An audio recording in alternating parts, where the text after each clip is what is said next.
आज आपण पुन्हा एक वार विश्वासाने ख्रिस्ताच्या ठायी प्राप्त झालेले सामर्थ्य. ख्रिस्तातील विश्वासू मंडळीने प्रेषितांची कृत्ये याचा अभ्यास करत असताना शिष्यांचे जीवन आणि त्यांचा ख्रिस्तावरील अगाध विश्वास आणि पवित्र आत्म्याद्वारे विश्वासू जीवन जगणे आणि स्वर्गीय देवाचे गौरव करत असताना, देवाच्या राज्याची घोषणा करत असताना अनेक अडचणींना ही सर्व शिष्य मंडळी सामोरी गेलेली. प्रेषितांची कृत्ये आणि तिथून पुढचा त्यांचा प्रवास जर आपण बघितलेला, सर्व शिष्य मंडळींचा अनेक अडचणींमध्ये, अनेक समस्यांमध्ये ते गेलेले आहेत. अनेक बंदिवास त्यांच्याकडे आलेले आहेत. अनेक कोड्यांचे फटके त्यांनी देखील खाल्लेले आहेत.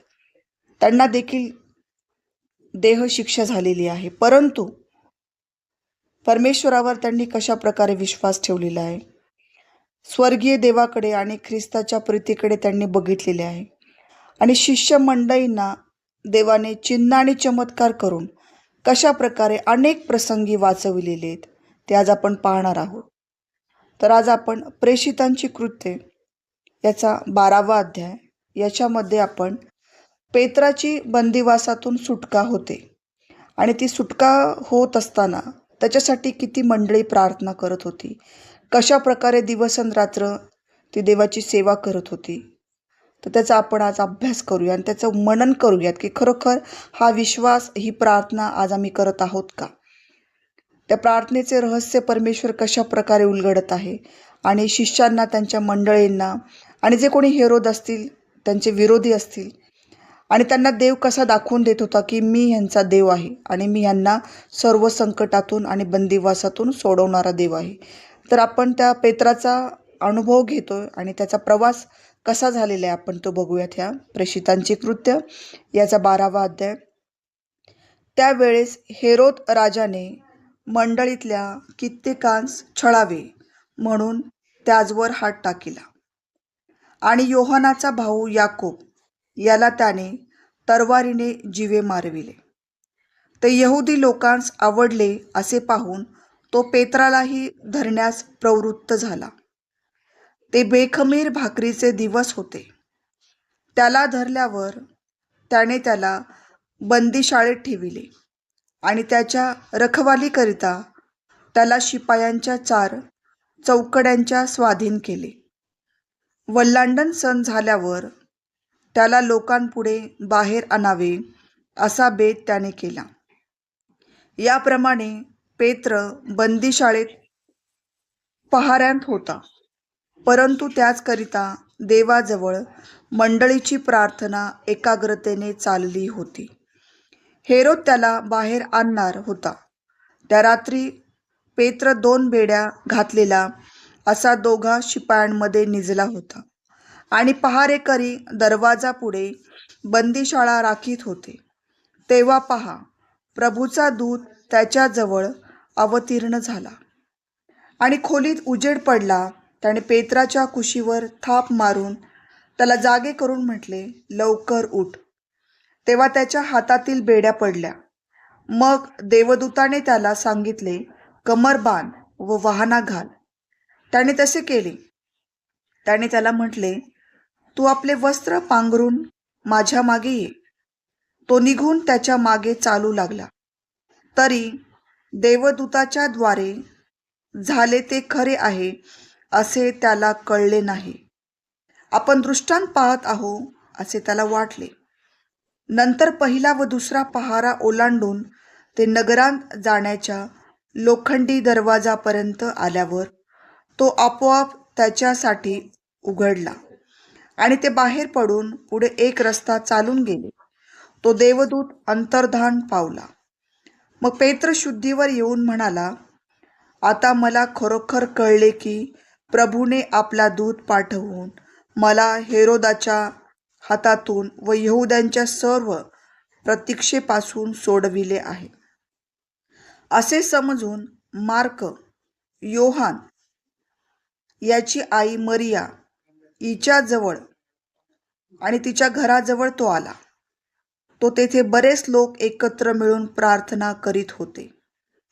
तो दरवाजाची दिंडी ठोकीत असता रुदा नावाची मुलगी जबाब देण्यास आली. तिने पेत्राचा शब्द ओळखला, पण हर्षामुळे दरवाजा न उघडता आत धावत जाऊन सांगितले की पेत्र दरवाजा पुढे उभा राहिला आहे. त्यांनी तिला म्हटले, तू चवळलीस. तरी तिने खात्रीने सांगितले की तसेच आहे. ते म्हणाले, तो त्याचा देवदूत असेल. मग पेत्र ठोकीत राहिला असता त्यांनी दरवाजा उघडला आणि त्याला पाहून ते थक्क झाले. तेव्हा उगे राहा म्हणून त्याने हाताने त्यांस खुणाविले. आपल्याला प्रभूने बंदीशाळेतून कसे काढिले हे त्याने त्यांस सविस्तर सांगितले आणि म्हटले की हे याकोबास व बंधुवर्गास सांगा. नंतर तो दुसऱ्या ठिकाणी निघून गेला. मग दिवस उगवल्यावर पेत्राने काय झाले अशी शिपायांत मोठी गडबड उडाली. हेरोदाने त्याचा शोध केला असताही शोध लागला नाही, म्हणून त्याने पहारेकऱ्यांची चौकशी करून त्यांस ठार मारावे अशी आज्ञा दिली. मग तो यहुदियाहून कैसरियांत येऊन राहिला. खूप सुंदर असा पेत्राचा प्रवास आहे. रुदा नावाच्या मुलीने त्याचा शब्द ओळखलाय, त्याचा आवाज ओळखलाय आणि ती आनंदित झालेली की पेत्राचा किती दिवस बंदिवास आहे आपण माहीत नाहीये.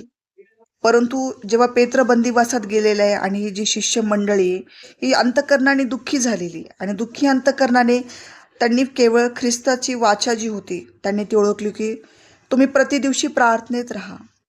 अडचणीत आहात, समस्येमध्ये आहात, संकटेमध्ये आहात, तुम्ही प्रार्थना करा, देवाला मागा, परमेश्वर तुम्हास देईल. आणि हा विश्वास त्यांनी ठेवला आणि ते अहोरात्र पेत्रासाठी प्रार्थना करत होते.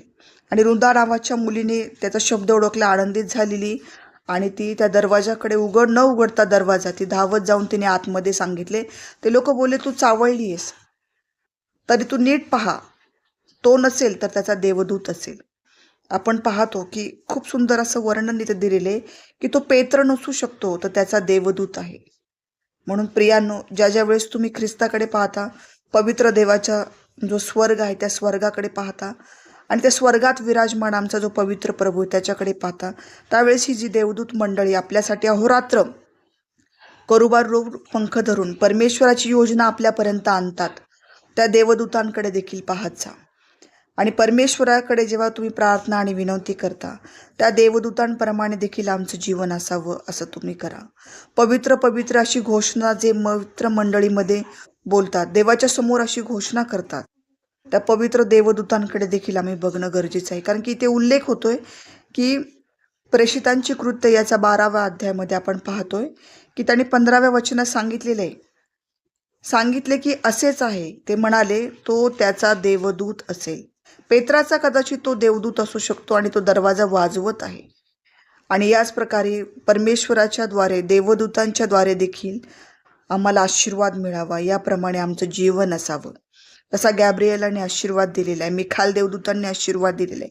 अनेक देवदूत आहेत जे करुबारूढ आहेत, ते पवित्र पवित्र अशी घोषणा करतात. त्याचप्रमाणे आमचं जीवन देखील असावं. त्या जीवनाकडे आम्ही बघत असताना आणि पेत्राची जी शिकवण आहे किंवा पेत्राने कशा पद्धतीने विश्वास ठेवलेला आहे तो देखील गोंधळलेला आहे. त्यालाही वाटलं की मी झोपेत चालत आहे आणि बेड्या त्याच्या निघलेल्या आहेत, तुझं पांघरून घे असं त्या देवदूताने त्याला सांगितलेलं आहे. आणि त्याच्यासाठी प्रार्थना एकाग्रतेने चाललेली. वल्लांडण सण आहे, तिथे बेखमीर भाकरीचा सण आहे आणि त्यावेळेस हेरोद राजाने मंडळीतल्या कित्येकांस छळावे आणि त्याचवर हात टाकलेला आहे. त्याचा भाऊ योहनाचा भाऊ याकोब याला काय केलेले, तरवारीने जीवे मारलेले आहे. हे सगळं घडत असताना, हे सगळं कृत्य घडत असताना शिष्य मंडळी विश्वासाने देवाबरोबर चालत होती. ती थकली नाहीत, भागली नाहीत. आज आपण देखील कितीतरी वर्षांनी बायबल जेव्हा आपण हातामध्ये घेत असेल तर त्यावेळेस आपण प्रेषितांची कृत्य आणि त्यांचं जीवन याचा अभ्यास नक्कीच करावा आणि त्यांच्या जीवनाचं मनन करावं की देवबाप्पांनी त्यांना कसं आशीर्वादित केले, संकटांमध्ये सोडवलेले आहे, समस्यांमधून सोडवलेले, मार्ग दाखवलेला आहे. त्यांच्यासाठी देवदूत त्यांनी उभे केलेले आहेत. म्हणून आम्ही देखील आमच्या दैनंदिन जीवनामध्ये ज्यावेळेस आम्ही जगतो, सैतानाच्या प्रत्येक भुलवणुकीला कधी कधी आम्हाला सामोरे जावं लागतं, परंतु त्यावेळेस आम्ही देखील प्रार्थना करावी. आम्ही स्वतःसाठी करावी, इतरांसाठी करावी, आणि ती प्रार्थना देव ऐकतो आणि त्या प्रार्थनेचं फळ नक्कीच आपल्याला देतो. आपल्याला देखील बंदिवास आहेत, अनेक असतील, आर्थिक असतील, समस्या असतील, शारीरिक असतील, आपल्याला आरोग्य नसेल मिळत, अडचणी असतील, आपले भांडखोर लोक आपल्या जीवनात आली असतील, अनेक वाईट गोष्टी आपल्या जीवनात आली असतील, तर त्या सर्व गोष्टीतून देवबाप आपल्याला त्या बंदिवासातून सोडवतो. त्याचे देवदूत आपल्यासाठी तो सज्ज करतो. म्हणून त्या देवाचे गौरव सदा आणि सर्वदा प्रत्येकाच्या जीवनात होत. आमेन.